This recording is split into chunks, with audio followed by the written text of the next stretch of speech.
qui est aussi candidat de la coalition présidentielle pour l'élection présidentielle de 2024, un Premier ministre qui se déplace et candidat à Matignon pour rencontrer son homologue française, est-ce une coïncidence heureuse ou malheureuse?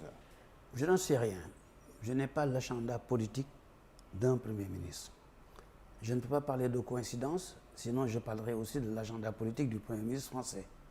Parce que les deux ont concordé leur agenda.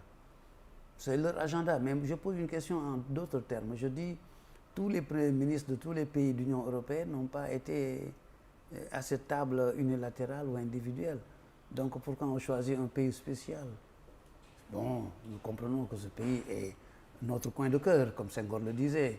Nous avons tous un coin de cœur en France. Et croyez-moi, j'ai laissé de bons coins de cœur en France. Et j'ai laissé même mes héritiers en France.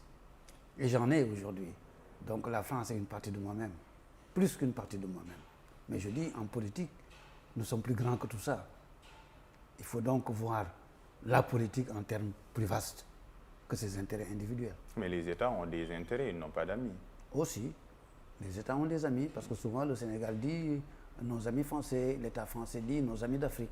C'est pas seulement en langage diplomatique. C'est le général de Gaulle. Oui. C'est le général de Gaulle qui avait ces phrases. Française, français, je vous ai, Algérien, je vous ai compris. Mais ça, c'est le général. Le général, c'était le général. C'est fini son époque. C'est fini l'époque du général de Gaulle. Pourquoi les États n'ont pas d'amis? Lui, chef d'État, n'avait pas d'amis pour son État. C'est lui qui le disait à son époque. C'est possible. Mais nous, moi, si j'étais chef d'État, notre État aurait des amis. Des États amis qui nous respectent, qui nous considèrent comme des alter ego, qui entretiennent avec nous des relations de confiance, de respect mutuel et pas de domination. Je les considérerais comme des États amis à notre pays. C'est important. Vous avez été candidat à la présidentielle. Avez-vous reçu, par exemple, la pression ou des pressions venant des lobbies pour faire valider leur agenda? Les lobbies ne pouvaient pas. Je ne sais même pas ce qu'est un lobby parce que je n'en ai jamais vu, ni connu, ni subi. Alors, je n'ai jamais eu de relation quelconque avec un pays étranger quelconque, avec un étranger quelconque qui me demande quoi que ce soit, même dans ma vie ordinaire. Croyez-moi, même d'avocat simple. J'ai toujours été un cheval isolé, indépendant jusqu'aux cheveux, qui mène mon esprit là où le bon Dieu me conduit. Je n'ai jamais vu ça, personnellement en tout cas. Vous êtes en train de m'interviewer, de me sonder, ou de sonder le Sénégal avec moi? Est-ce la période? Dites-moi un peu. Est-ce la période? Dites-moi un peu. Parce que vous êtes avocat à la Cour, vous êtes un maître, vous êtes un intellectuel. Et vous faites l'actualité aujourd'hui. C'est tout simplement ça. Est-ce la période des lobbies, par exemple, à l'approche de la présidentielle? Est-ce qu'ils sont là pour un pays qui va exploiter son pétrole et son gaz?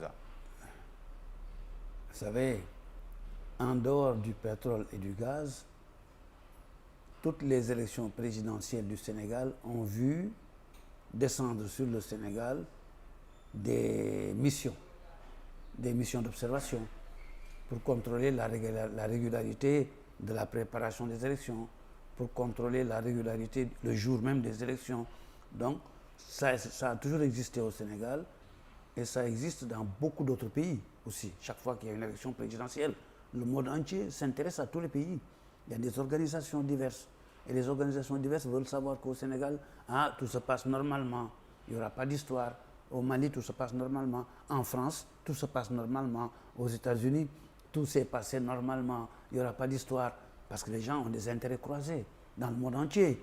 Moi, si j'avais mes intérêts aujourd'hui, j'ai des intérêts en France. J'ai mes 2 filles qui vivent en France. Et mes 3 petites filles qui vivent en France. Vous ne croyez pas que j'ai des intérêts en France? Les intérêts de ma succession, mes successeurs se trouvent en France. Mes successeurs spirituels, mes successeurs dans mon sang. La France est partie donc de mon pays. Donc ce qui se passe en France m'intéresse. A fortiori, des Français ce qui se passe au Sénégal, des Français ce qui se passe au Mali, des Français ce qui se passe au Burkina Faso, des Français ce qui se passe en Chine. Parce qu'il y a des Français qui sont en Chine. C'est le monde qui est comme ça et qui est normal et qui est naturel.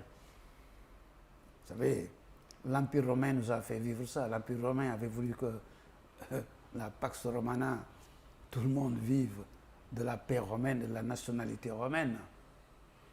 Et ça, c'est pas grave. C'est l'ordre du monde. C'est comme nous dans notre petite société. Mais il faut contrôler quand même. C'est pas grave, mais il faut avoir un regard de contrôle et de veille. Le regard de contrôle est naturel. Tout État contrôle tout ce qui se passe sur son territoire. Ce qui est important, c'est de dire, sur tel point, il s'est passé telle chose, on n'a pas contrôlé. Croyez-moi, l'État du Sénégal est peut-être l'un des États au monde qui contrôle le plus de choses.